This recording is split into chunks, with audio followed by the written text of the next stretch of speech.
And it says here, in the presence of him whom he believed, even God, who gives life to the dead and calls into being that which does not exist.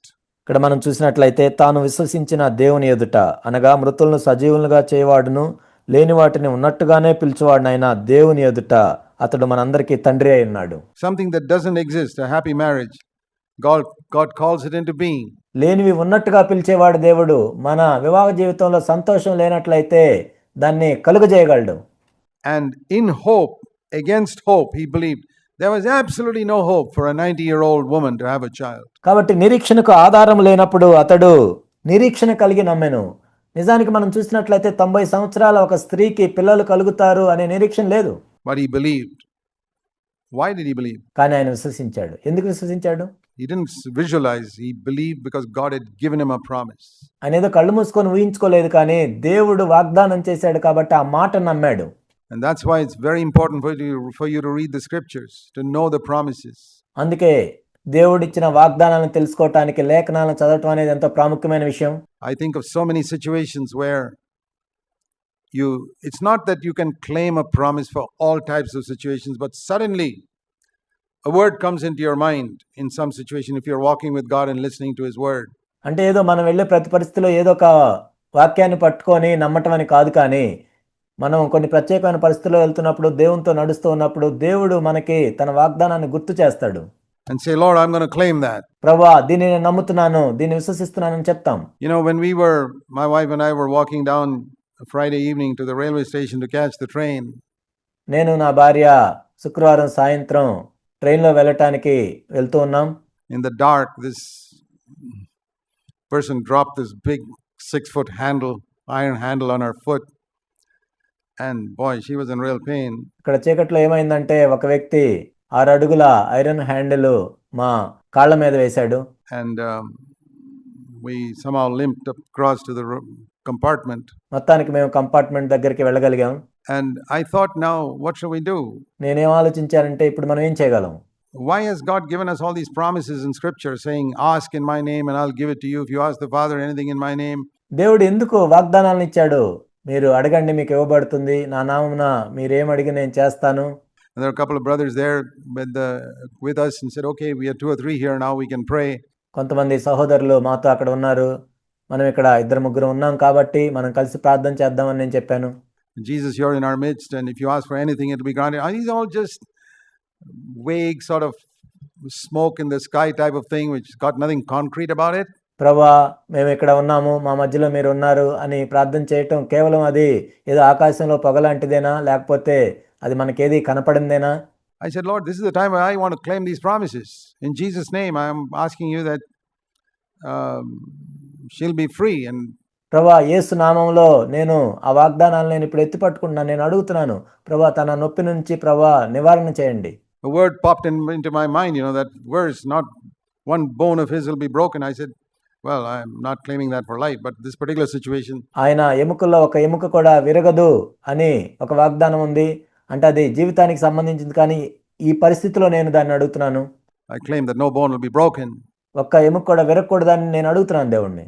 And want to trust you that she'll be healed and in the name of Jesus walk tomorrow morning. యేసు నామములో తాను స్వస్థత పొంది రేపు ఉదయం నుంచి నడవాలి అని నేను అడుగుతున్నాను. I didn't have faith to say walk right now, but I said walk tomorrow morning. ఇప్పుడే నడు అని చెప్పే విశ్వాసం నాకు లేదు, కానీ రేపు ఉదయం నడవగలగాలి అనే విశ్వాసంతో నేను ప్రార్థన చేశాను. Jesus would have said walk right now. I don't have that much faith. అదే యేసు ప్రభు అయితే ఇప్పుడే నడవమని చెప్పేవాడు, నాకైతే అంత విశ్వాసం లేదు. And she did walk. కానీ ఆమె నడిచింది. What I'm saying is, it was such a tremendous encouragement to me, to the limit of my faith. కాబట్టి నా విశ్వాస పరిమాణాన్ని బట్టి అదెంతో నాకు ప్రోత్సాహకరంగా ఉంది. All of us have got faith up to a certain limit. మనందరం కూడా ఒక్కొక్క పరిమాణంలో ఒక్కొక్కరము తగినంత విశ్వాసాన్ని కలిగి ఉన్నాం. According to my faith didn't come like that. It's worked through many years. నా విశ్వాస పరిమాణం కూడా ఏదో అది ఒక క్షణంలో వచ్చింది కాదు, అనేక సంవత్సరాల నుండి కలిగింది అది. As I've trusted God for little things and little more. It's like going from first standard to second standard, third standard. నేను ప్రభువుని నమ్మిన దాన్ని బట్టి చిన్న పరిస్థితుల్లో ఒకదాని నుంచి ఇంకొక దాని వరకు ఆ విధంగా మనము 1వ తరగతి నుంచి 2వ తరగతికి వెళ్ళినట్లు. You can't jump up to 10th standard. Don't try and do that. నువ్వు నేరుగా 10వ తరగతిలోనికి వెళ్ళలేవు, ఆ విధంగా ప్రయత్నం చేయొద్దు. You can't jump up to BSc. నువ్వు నేరుగా బిఎస్సిలోకి వెళ్ళలేవు. But if you start in kindergarten and you're faithful, it's the school of faith. You got to keep growing. కాబట్టి నువ్వు ఎల్కేజీలో ప్రారంభించి ఆ విధంగా విశ్వాసం అనే పాఠశాలలో ఒక్కొక్క తరగతికి నువ్వు ఎదుగుతూ ఉండాలి. And you can. And that's why God gives us these little examinations. First standard examination, second standard examination, third standard examination. ఆ విధంగా నువ్వు ఎదగగలవు కూడా. అందుకే దేవుడు నీకు ఒక్కొక్క తరగతిలో ఒక్కొక్క పరీక్ష పెడుతూ ఉంటాడు. 1వ తరగతి, 2వ తరగతి, 3వ తరగతి పరీక్షలు ఆ విధంగా. Every examination is a promotion. ప్రతి పరీక్ష కూడా నీకు ప్రమోషన్ లాంటిదే. Trust in the Lord. You have a problem in your married life, whatever it is, it doesn't matter what it is. ప్రభు యందు నమ్మిక ఉంచు. అది ఏ సమస్య అయినా సరే, నీ వివాహంలో సమస్య, మరే సమస్య అయినా సరే. Trust in the Lord. And don't expect to answer 10 standard questions when you're in first standard. నువ్వు 1వ తరగతిలో ఉన్నప్పుడు 10వ తరగతి పరీక్షలకు జవాబులు రావాలని కోరుకోవద్దు. Handle the first standard ones and then little by little you'll reach 10th standard one day. కాబట్టి నువ్వు 1వ తరగతిలో వచ్చే పరీక్షలు రాయి, ఆ తర్వాత 10వ తరగతికి వెళ్తావు ఒకరోజు. Don't look at somebody else who's doing a PhD వేరే పిహెచ్డి చేసే వాళ్ళని చూడొద్దు. and expect to be able to answer the questions he can. You don't have that faith, but you can get there. ఆయన రాసే జవాబుల్ని నీకు రావాలని కోరుకోవద్దు. ఒకరోజు నువ్వు కూడా అక్కడికి వెళ్ళొచ్చు. In your married life, if you work at it, but if you're lazy, you can sit in first standard for 25 years. నువ్వు ఆ విధంగా కష్టపడి పనిచేస్తూ ఉన్నట్లయితే నీ వివాహ జీవితంలో ఆ విధంగా నువ్వు వెళ్ళొచ్చు. కానీ నువ్వెంతో సోమరిగా ఉండి ఆ విధంగా ఉన్నట్లయితే 25 సంవత్సరాలు అయినా నువ్వు 1వ తరగతిలో ఉంటావు.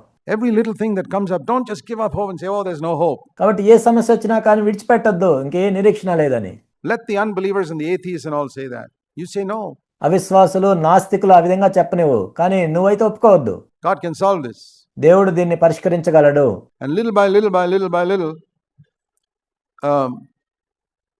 you can go higher and higher. కొంచెం ఆ విధంగా నీవు పైకి ఎదగొచ్చు. It's a wonderful thing. So I say faith is the most important thing. కాబట్టి విశ్వాసము అనేది ఎంతో ప్రాముఖ్యమైనది, ఇది ఎంతో అద్భుతమైనది. And in hope against hope he believed. నిరీక్షణకు ఆధారం లేనప్పుడు నిరీక్షణ కలిగి ఆయన నమ్మెను. And then it says in verse 19, without becoming weak in faith. మరియు అతడు విశ్వాసమందు బలహీనుడు కాక 19వ వచనం. He contemplated he didn't shut his eyes and say, oh, visualize, oh, my body is very strong. No. It says he looked at his body. No visualization. It was as good as dead. కాబట్టి ఆయన ఏదో కళ్ళు మూసుకొని నేను ఇప్పుడు ఎంతో బలంగా ఉన్నాను, దృఢంగా ఉన్నాను అని ఆయనే ఊహించుకోలేదు. కానీ తన శరీరం వైపు చూసి ఈ శరీరము మృతతుల్యమైంది. He wasn't visualizing anything. ఆయనేమో ఏదో ఊహించుకోవట్లేదు. He was just facing reality. ఆయన యథార్థంగా ఏదైతే ఉందో దాన్నే చూస్తున్నాడు. He wasn't imagining himself. Oh, I imagine Abraham, I'm not 100 years old, I'm a strong 30-year-old. No. Abraham కళ్ళు మూసుకొని అబ్రహాం అనే నేను నాకు 100 సంవత్సరాలు లేవు, 30 సంవత్సరాల వయసే కలిగి ఉన్నాను, ఎంతో బలంగా ఉన్నాను అని ఊహించుకోవట్లేదు ఆయన. I'm a 99-year-old guy and my body is as good as dead. నాకు 99 సంవత్సరాల వయసు ఉంది, నా శరీరము మృతతుల్యమైంది. I'm an impotent man. నేను నిర్వీర్యుణ్ణి. It's impossible for me to produce a child. That's what my body is like. ఇప్పుడు నా ద్వారా కుమారుడు కలగటం అసాధ్యము, నా శరీరం ఆ విధంగా ఉంది. And then he looked at his wife, dead. He didn't visualize some baby coming out of Sarah's womb or anything. Sarah యొక్క శరీరాన్ని కూడా ఆయన చూసి మృతతుల్యమైనట్లుగా చూశాడు, కానీ ఆయన కళ్ళు మూసుకొని ఏదో శారా గర్భంలో ఉండే కుమారుడు వచ్చినట్లుగా ఏం ఊహించుకోలేదు. Dead. శారా శరీరం కూడా మృతతుల్యమైపోయింది. We must face reality. కాబట్టి మనం ఏదైతే యథార్థంగా ఉందో, వాస్తవికంగా ఉందో దాన్ని మనం అంగీకరించాలి. Not pretend. God never asks us to pretend. మనం నటించాల్సిన అవసరం లేదు. మనల్ని నటించమని దేవుడు ఏం కోరుకోవట్లేదు. When Jesus touched the man's eyes and said, can you see properly? He said, no, I can't see properly. యేసుక్రీస్తు ప్రభువారు ఒక వ్యక్తి యొక్క కన్నులు ముట్టినప్పుడు నీవు ఇప్పుడు చూడగలుగుతున్నావా అని అడిగినప్పుడు నేను సరిగా చూడలేకపోతున్నాను అని చెప్పాడు. It's all still vague. Men and trees look alike. He said, okay, we pray for you again. నాకు స్పష్టంగా కనపడట్లేదు, మనుషులు చెట్లు ఒకేలా కనపడుతున్నారంటే మరలా ప్రార్థన చేద్దామని చెప్పాడు. God loves honest people who tell the truth. ఎవరైతే సత్యం చెప్తారో, యథార్థంగా ఉంటారో వారినే దేవుడు ప్రేమిస్తాడు. Don't believe all this rubbish of confessing something which has not yet happened in your life. నీ జీవితంలో జరగని దాన్ని ఏదో ఒప్పుకోవాలి అనేది చెత్త నమ్మొద్దు మీరు. He confess God's word. That's okay. దేవుని యొక్క వాక్యాన్ని మనం ఒప్పుకోవాలి, అది మంచిదే.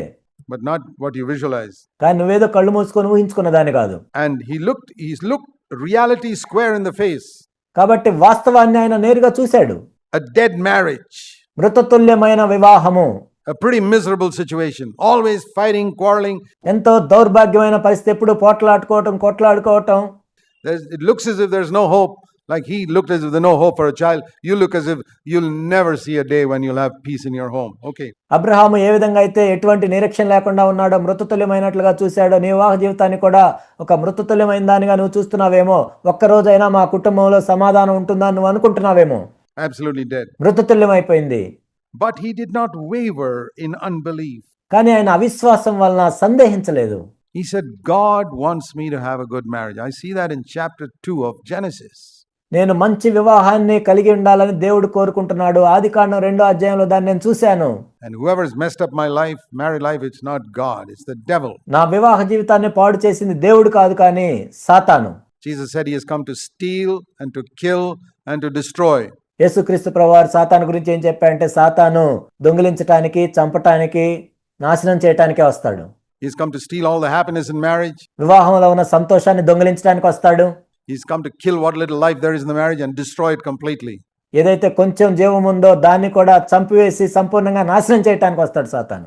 Jesus said that, but he said, యేసు ప్రభువారు చెప్పారు దాని గురించి. it's not the end of the sentence in John 10 verse 10, but I. కానీ యోహాను సువార్త 10వ అధ్యాయం 10వ వచనంలో ఇదే చివరిది కాదు, కానీ నేను ఎందుకు వచ్చానంటే నేను అని చెప్తున్నాడు ప్రభు. Have come that you might have life in your marriage, and not only life but abundant life. Why don't you claim a promise like that? కానీ నేను ఎందుకు వచ్చానంటే మీ వివాహ జీవితంలో జీవం కలిగి ఉండటానికి, సమృద్ధి అయిన జీవాన్ని నేను ఇవ్వటానికి వచ్చాను. అలాంటి వాగ్దానాన్ని ఎందుకు ఎత్తిపట్టుకోరు మీరు?